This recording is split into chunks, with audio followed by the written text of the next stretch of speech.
চায়নার ভাইটির প্রতিভা দেখে আপনি অবাক হবেন। এক গ্রামে এক দক্ষ কাঠমিস্ত্রি বাস করতেন। তিনি সাধারণ কাঠ দিয়ে অসাধারণ সব জিনিস তৈরি করতে পারতেন। একদিন তিনি একটি বড় কাঠের টুকরো নিয়ে বসলেন এবং নিপুণ হাতে খোদাই করে একটি ছোট্ট পাহাড়ের দৃশ্য তৈরি করলেন। এরপর তিনি একটি আপেল আকৃতির ফল রাখার ঝুড়ি বানালেন, যা ভাঁজ করে রাখা যায়। তাঁর সৃজনশীলতা এখানেই থেমে থাকেনি।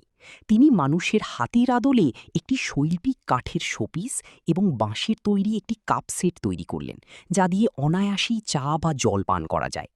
তিনি কাঠের ছোট ছোট চেরির মতো দেখতে আকর্ষণীয় কিরিং এবং একটি কিউট বিড়ালের আকৃতির টিস্যু হোল্ডারও তৈরি করেছিলেন।